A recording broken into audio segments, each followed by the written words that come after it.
Welcome to Raise Your Self-Image. We're coming to you live in Denver Open Media. Today we have a great guest, Bruce Harrell with us. And like always, my man to my left here is Craig Hall.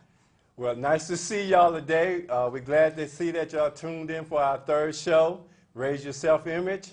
And we'd like to start off with our first scripture for the day, which is Proverbs 22:6, which says, train up a child in the way he should go, and when he is old, he will not turn from it. So what we're saying to our audience today, parents, train up your children in the way that they should go. You know, we can't have our children training us. We need to train them, give them the wisdom and knowledge that they need to be successful in this life. You know, guys, this story right here is something that touched me and so deeply that we had to do this show with Bruce today. Yes. You know, I'm a parent of 3 children, and I can't even imagine receiving a phone call at night saying that this right here happens. Hey, Bruce, so your kid, you know, went down in street violence. So can you take us back to that day? I believe it was 2006, and basically like 5 years from, you know, from this date. So can you tell me about it and the date that it happened on? It happened in 06, January 11th. Got a phone call about 2 in the morning, and telling me that my son had been shot. Oh my God. And I just couldn't believe that. It's That was hard, just man. hard to believe. Yeah. So who Hard to called? believe. So who called you? And Bruce's mom called me. uh-huh. Bruce's mom, she called me, and I just couldn't believe that that's So what what had happened. But what did she tell you on the phone that night? Can you walk us through that phone call? She called me, and she told me that Bruce had been shot and killed. And I said, that can't be true. I know that's right. Where are you at? She goes, I'm down at Denver General Hospital. I says, well, I'll be down there. And I didn't see him then. They wouldn't let me see him then. But when, I didn't believe it until I seen it. And when I seen it, it's still today, I can't believe that something like this had happened. That's incredible. So how old was your son when this happened? He had just turned 21 in November. Just turned 21. Had his future right in front of him. Yeah, he did. So Yeah, he did. So can you tell us, like, what was the situation? Was he with friends? Were they out, you know, on the weekend? Well, they was coming from a Denver Nuggets game, and they had got down to 29th and Downing at the light there, and that's when it happened. And as far as I know, he tried to get away, coming back up Welton the wrong way and hit people's van. So, and that's when. So let's get the logistics right. So can Okay. you tell us, like, where at in Denver that this happened, the location, you know, so people can get a better understanding and even may go there and pay homage or something towards your son? Oh, it was down on Downing and 29th, In the hood. down on the east side. Okay. On the east What we side. call Denver's hood, was so-called. Yeah, All right. yeah. So was this like a retaliation type of murder or anything like that? Well- Was he part of a gang or? No, he wasn't part of a gang or nothing like that there. None of that was in play. There wasn't nothing like that there. They just can't really give me the specifics on what it really was and what it really stood behind because of it's an ongoing investigation. So they can't give me too much information, but I'm sorry, go ahead. they said that he was a good kid. And that's what they found out. They said, we know that your son was a good son, and we can tell that y'all have raised him right, and we're going to do everything we can to solve his case. I knew he was brought up in the church. Right. And he played Right, the the drums.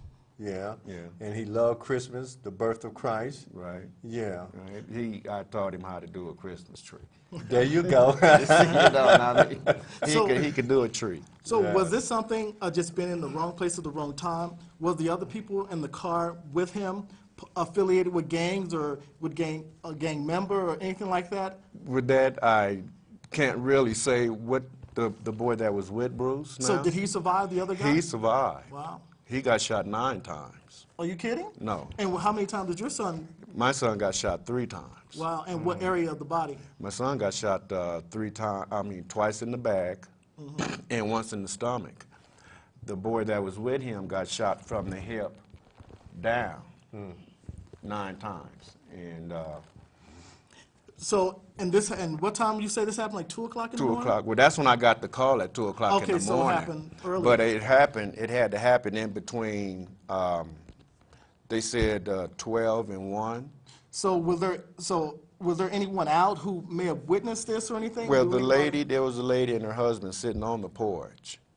Okay, and all they couldn't give them nothing besides of when they seen Bruce come back around the corner, coming back up Welton the wrong way and hit their van. It was so dark on that corner right there. She said she couldn't really see who it was. All she could give was the number of how many it was. So do we think this thing was perpetrated by other black men? Yes, it was.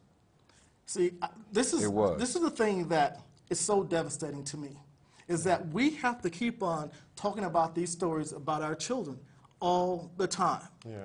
How is it that we're going to be able to get our children to raise their self-image, Craig? I mean, I just don't understand. See, well, for one thing, we really got to start by spending more time with our children, quit buying them all of these electronic games for babysitters, and spend the time with them, take them to the library, teach them, you know, and bring them to church where they can be brought up in a good culture where they'll understand how to be men and women in this society where they can be successful.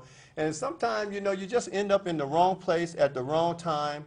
And, you know, I've heard a lot of good stories about Bruce's son. I know even when he grew up at in GW, he played sports.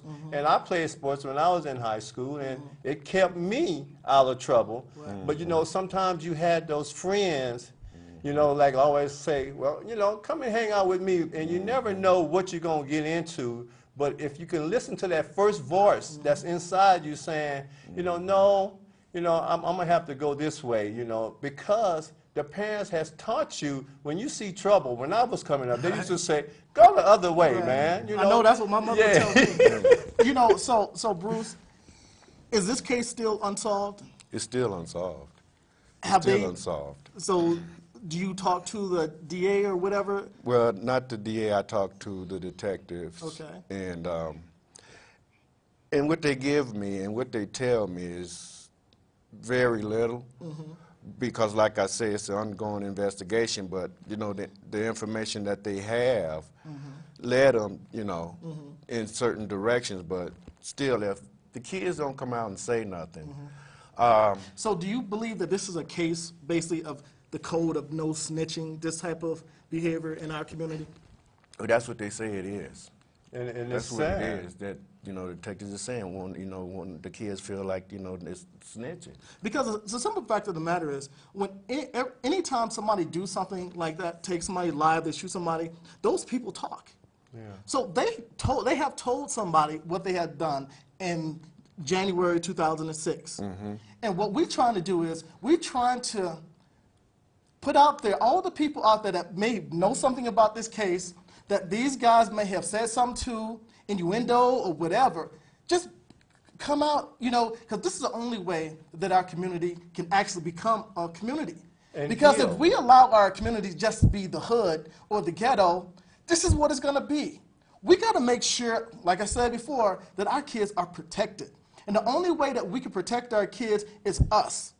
Have to come out and make sure that the truth is always going to be told. Yeah, That's what I'm talking about, right? Well, I agree with you. And one thing else, you know, like when we was growing up, you know, we had the men on the corner saying, look, man, get yourself home, do this, do that, you know. But now with society, you know, we can't be on the corner because time is just going so fast. So now this is like how we are reaching out to our community right now because, you know, the technology, this is our corner. So we're reaching out to y'all now, and we need to heal our community. We need to stick together, because when my brother is not feeling good and things are not going right for him, things are not going right for us either. So we need to come together, and we need to heal so we can go to higher levels. Because we tired of being at this level. There's nothing down here for us. We need to continue to go from level to level, as God said, yeah, he would take us from glory to glory.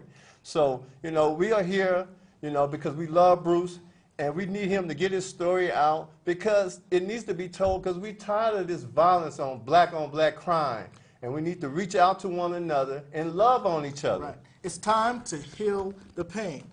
So, Bruce, from your standpoint, you know, you can look in that camera right there. Tell the community what you think they need to do to get things right, to make sure that this type of thing is not happening to their kid. You know, you don't want anybody to ever to feel the way that you feel. Am I right? You're right. Yeah, So that's right. so let them know, you know, about your pain and why you think they need to do the right thing. It's hard to not to say nothing about what happened. You just sometimes you just get lost for words. Sometimes to ask to come out, and when you see things that happen out in the community, to come out and don't be afraid to tell what you know, because you once you do that, and the people that does these crimes, you don't have to worry about them, because for one is they locked up. So after that, I mean, it's over with. It's over with. It's nothing to be afraid of to come forward, because if it had been Bruce, I would have said to him, if he had seen something like this, said, you have to say what you got to say, you know, no matter what. You feel that you're afraid of what's going to happen. Because myself as a father, I'd have told him I had his back. Right, so, you know, we done went to court together every day. He had to go and let it bend. You know, after that, it's over with. Right, because you remember like when we first talked about, you know, doing this show, putting this on air, you know, it touched me and it struck me so deeply that I called 9 News, remember? I called 7, I called 4, 31, and nobody was interested in a black man unsolved case. You know, and I was like, wow, I can't believe I got no return phone calls. I can't believe that either. So luckily, you know, we have this platform here at Denver Open Media to make sure that we can tell stories like this of Bruce and his son, because there's something that needs to happen in our community. It is so infected with drug violence, gang violence, prostitution. We got to lift ourselves up. And we got to stop wallowing in the mud. Understand? All this keeping it real stuff is ridiculous. It has nothing to do with your future.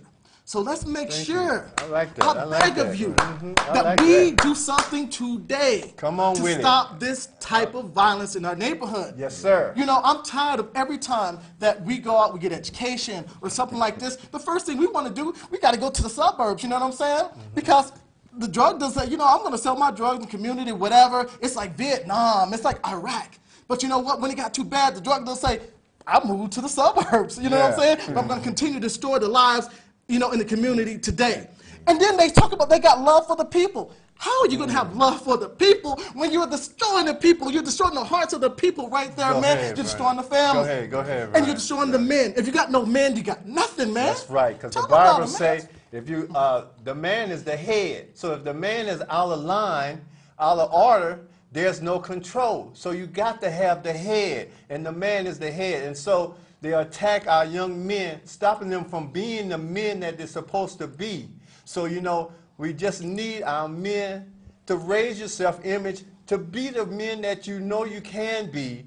And, you know, when I was growing up, we didn't get with women unless we had our own home and our own finances. And then we would talk about dating and talking to their parents. You know, and nowadays the guys don't even come to the house. They don't even, you know, they're just disrespectful, you know, and that ain't how we want to raise our children today. You know, we want our children to come up because the cream of the crop is going to come to the top. But you got to be taught. And so that's why our storyline is today. And see, Bruce's son, you know, it was violence. And now Bruce, he ain't going to have a grandson. He ain't going to be able to see his son walk down the aisle getting married.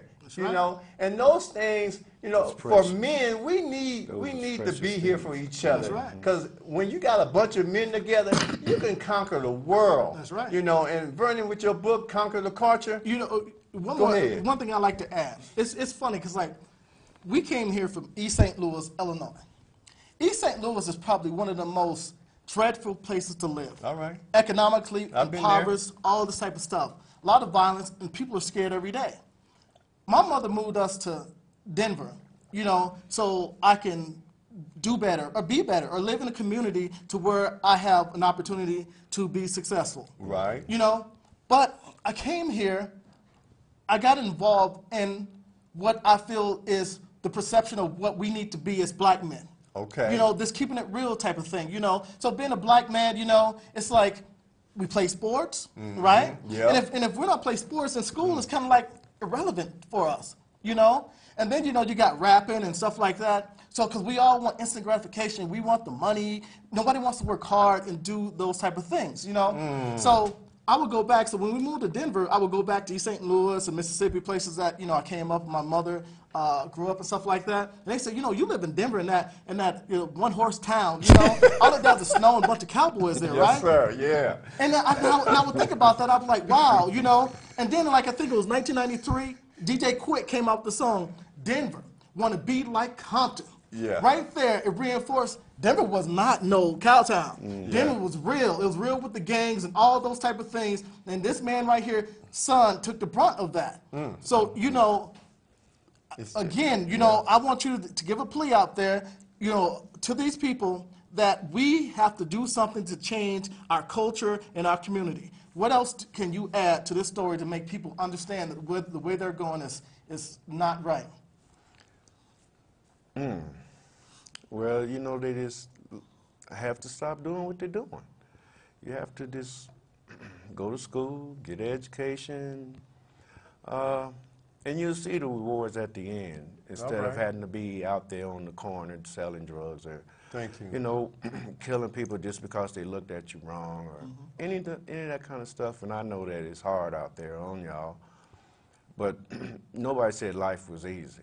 I mean, life is not easy. Come on, Bruce. You know, you have to buckle down, and like I said, in the long run, like I told my kids, you know, in the long run, you'll see it, you know.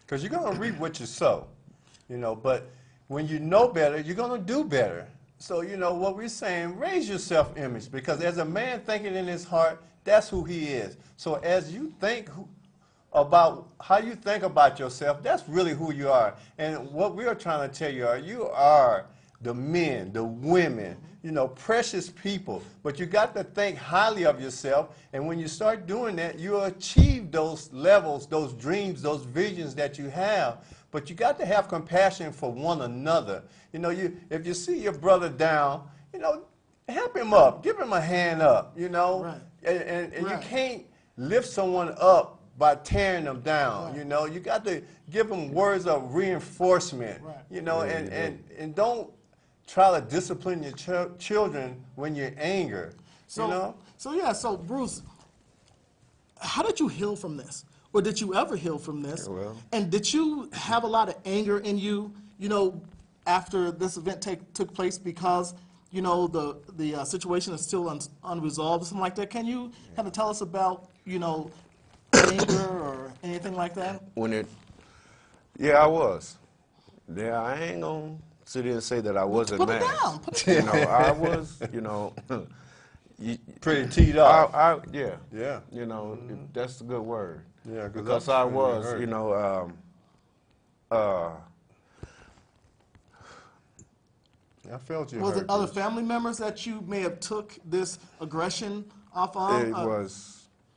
It was hard on me, and yeah, my family.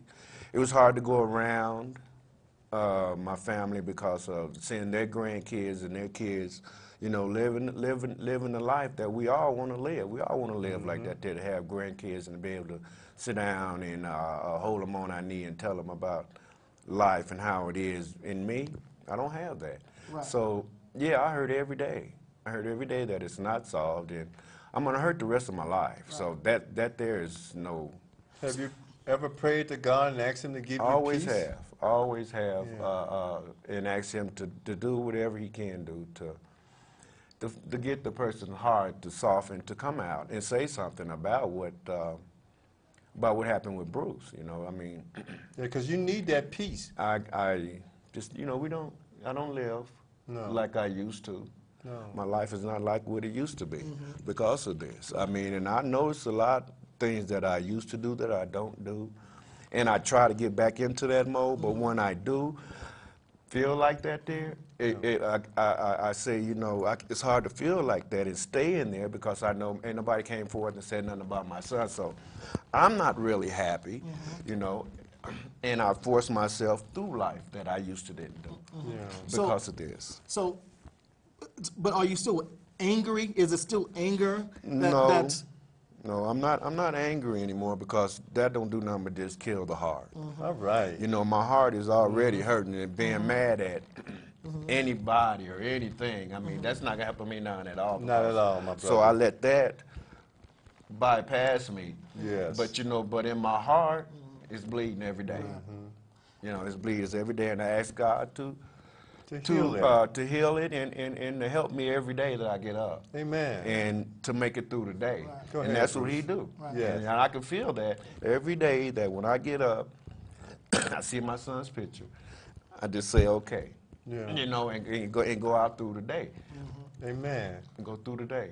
You know, it's funny, you know, I came up in the 70s, you know, and at that time, you know, when people fought each other, you know, it wasn't about killing each other, you know, and I remember like when the 80s came, and I was like, wow, would people really take on a jail sentence of a murder? I mean, would that really happen? Yeah. And, you know, and then all of a sudden, you know, some of my boys got shot down in this thing. I read you that know? in your book. And some of them, you know, is also doing some stuff from the stuff that they did. When did it happen to where these type of things just became acceptable in our community, where our kids, you know what I'm saying, are raised to where they have no consciousness of another man's life? That's you what I'm know, saying. It's you the would just take mindset. away everything, man, It's the from mindset. people. And, you know, That's the and thing. I'll tell you, everyone out there, I know Bruce, you know, and every day, you know, we have conversations and we talk about these issues a lot, you know, and that's why I am so thrilled for him to be here and for us to have this show. Yes. And like I said, guys, you know, we got to stop, you know, wanting to be like the racists. We got to understand that we got to get rid of racism. Racism is one of the reasons why we're in our predicament today. So we need to change this thing. We need to get away. Well, I want to turn the tables because I want to be the person who's the racist. I want to be the one that's in power. What we got to do, we have to have a war on race and racism. Well, do you think it's a slave mentality or what? Well, what I'm saying to you is that racism is a violence against the people. Okay. Racism put people in a situation to where their behavior is now dictated by that racism. Understand? By being economically deprived, not having the type of jobs, not having education. All of these things, you know what I'm saying, play a part in making the people feel like they have less self-worth than somebody else. So when you have less self-worth than somebody else, it may become easy for you to go out there and just kill your neighbor. Wow. Understand what I'm saying? Right. So for us, you know, we are black men. So that's what you mean. We got to conquer that We culture. are black men. Yeah, we got to conquer We that. have to make sure that the families that we're creating are the right type of families that's going to go out and be positive in our society, Be man. good citizens. Yeah. We have to create legacies for our children. When you create legacies for your children, you're saying to your child that my last name means something. Yeah. So Martin, for me, my two youngest boys and my daughter, you know, if they're out there doing something, they can say, hold up. That's right, man. I can only go so there far. You go. Because, you know, Give me some. my daddy, you know, is the master of the culture man. There you go. Yeah, you know, baby. we Yeah, can't put that on found my that. dad because Yeah. it means something. So what I'm trying to tell you guys, Yeah. you know, do something that's worthwhile. Yes. Got to do it, man. Yeah. You can't allow, you know, because society tells you that you have no worth, that you are black and all this kind of stuff, so that you can't do these things. No, no. not true. Yeah. You can do anything that you not choose to true. do it if you want to. But the key word is you got to want to. You gotta want to. You gotta want to be successful. One thing God say is to separate yourself from this world, because He said He was far from this world, and so He said whatever this world does, it's not of Him. So what He is saying is to separate yourself, because He's the opposite of whatever this world does. So, you know, when you see in the world saying that it's okay to be racism, to be racist and hatred. You know, that's not of God. That's of this world. And God said he's not of this world, and that's why they crucified him, because they knew him not. So the thing is, Lord, everyone, separate yourself from this world, because when the world say that this is right, I guarantee you it's wrong. So, you know, when you see someone get shot innocently, you know, for violent crimes, you know you got to come up, speak up, and get behind our brothers and sisters, you know, because they need the love and the support, because if we heal together, our land will heal. God said that we are here from heaven. And if we hear from heaven, don't you know that that's blessings on all of us? But we got to come together as a family, as he put us together. And that's why families are so strong, and the head of the family is so important. But if you have so many men in jail or being killed, it's what the world wants, because you don't have the leadership, and you have the separation of power between rich and poor. So we got to come together, because we are all in this together. That's right. And like I said, we are the head and not the tail. And I just thank God for giving us this show in this format. And I'm just glad that, you know, he brought me and Vernon together, and we all know Bruce, and we love Bruce, and we feel his pain.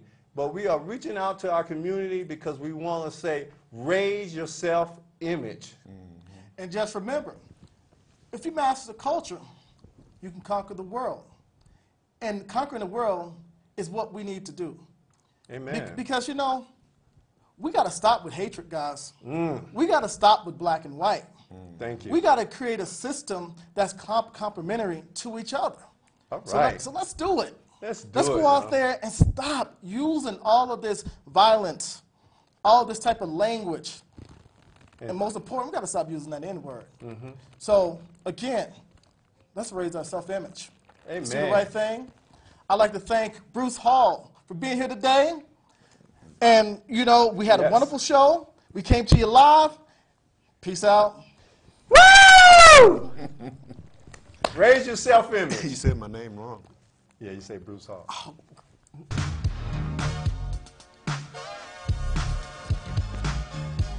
All right. Man, I thought that. Thank you. Raise your self-image, everybody. Raise your self-image. Yeah? That's what it's about. That's what it's all about. You can always change the way you think about things.